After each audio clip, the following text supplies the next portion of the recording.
तो यहाँ पर हम लोग क्वेश्चन नंबर 4 का स्टार्ट है। फर्स्ट वन क्वेश्चन जिसमें मेरे पास एंगल्स एक्स ए फाइंड आउट करना है, एंगल बी गिवन है, सी बी गिवन है। ठीक है, मैंने एक्स और वाई की वैल्यू जो है वो इसमें फाइंड आउट करनी है। So let start. यहाँ पर मेरे पास एम एंगल ए प्लस आ जाएगा एम एंगल बी आ जाएगा मेरे पास, उसके बाद एम एंगल और ये सी आ जाएगा। ये सारे के सारे मेरे पास होंगे 180 के बराबर। सो यहाँ पर ये मेरे पास एक्स है, इसको फाइंड आउट कर लेना है। बी जो है वो मेरे पास 45 के बराबर है, so I will write here plus यहाँ पर सी जो है वो मेरे पास 55 के बराबर है, इज इक्वल टू ये आ जाएगा 180 के बराबर। ठीक है, सो यहाँ पर x is equal to it's 45 plus 55 कर लें, इज इक्वल टू एट्स 180 कर लेते हैं। अब हम 45 यहाँ पर 45 और 55 को ऐड कर लेते हैं यहाँ पर, तो ये 5 10 ये हो जाएगा मेरे पास x का इज इक्वल टू एट्स 100।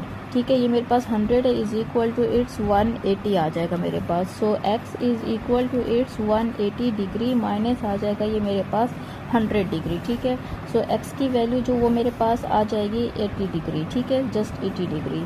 सो इसका मतलब आपके पास x की वैल्यू है वो है 80 डिग्री। ठीक है, ये x निकली। अब मैंने क्या कर लेना है, y की वैल्यू निकालनी है। यहाँ पे मैं लिख लूँगी x plus y is equal to it's 180 degree. मतलब मैंने x की भी वैल्यू निकालनी है, y की भी।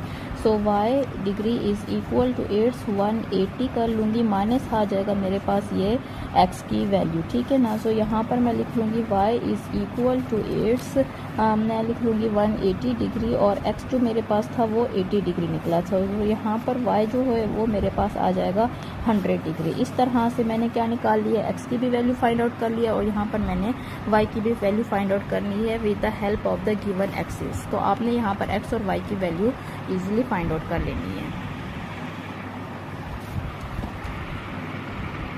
तो यहाँ पर भी हम लोग ऐसे ही फाइंड आउट कर लेंगे। यहाँ पर आ जाएगा m angle x plus m angle a plus m angle b is equal to it's 180 आ जाएगा। सो x को मैंने फाइंड आउट कर लेना है, प्लस यहाँ पर लिख लूँगी 40 डिग्री प्लस आ जाएगा यहाँ पर मेरे पास 35 degree is equal to it's ये आ जाएगा मेरे पास 180।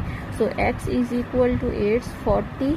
ठीक है, प्लस कर लेते हैं हम लोग 35 और ये इज इक्वल टू आ जाएगा मेरे पास 180। So x is equal to, अगर मैं 40 और 35 को ऐड कर लूँ 5 आ जाएगा, 4 5 6 7 75। सो ये आ जाता है 75 is equal to it's 180 degree. So x is equal to it's 180 minus कर लेते हैं हम लोग 75। तो ये मेरे पास कितना रह जाएगा।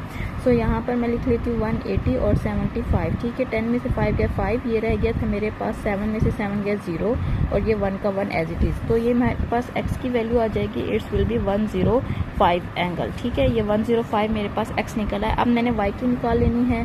सो y is equal to it's 180 और यहाँ पर माइनस आ जाएगा 105। ठीक है, आपने क्या कर लेना है, इनको आपस में सब्ट्रैक्ट कर लेना है। तो यहाँ पर 180 लिख लेते हैं और यहाँ पर 105 कर लेते हैं। 10 में से 5 गया 5, यहाँ पर 7 में से 0 गया 7 का 7। ठीक है, 1 में से 1 गया तो 0, 75 निकल आएगा। सो यहाँ पर मेरे पास जो y आ जाएगा इट विल बी 75 डिग्री। कि आपने गिवन वैल्यूज़ के मुताबिक जो है वो x और y की वैल्यू को फाइंड आउट कर लेना है।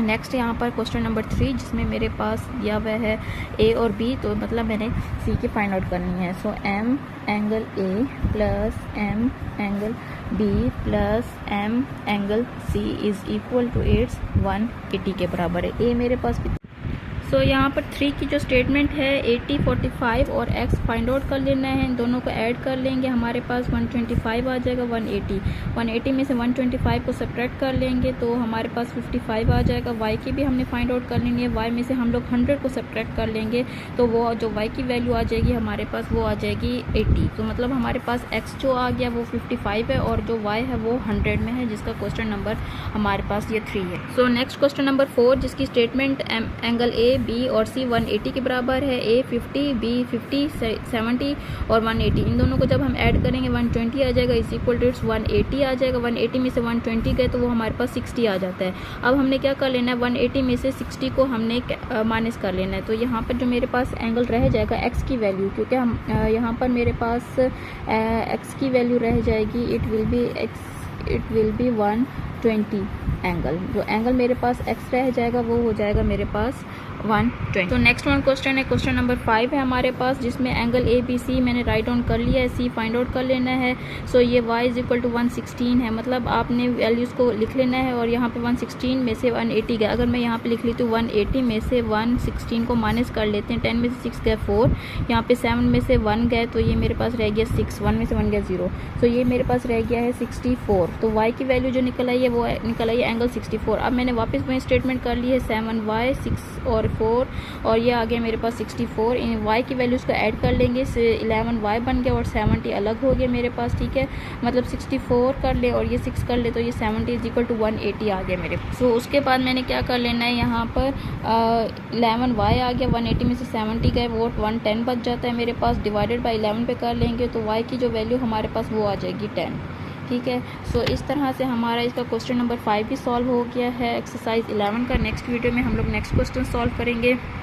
आप इन क्वेश्चंस की प्रैक्टिस कीजिएगा। अल्लाह हाफिज़।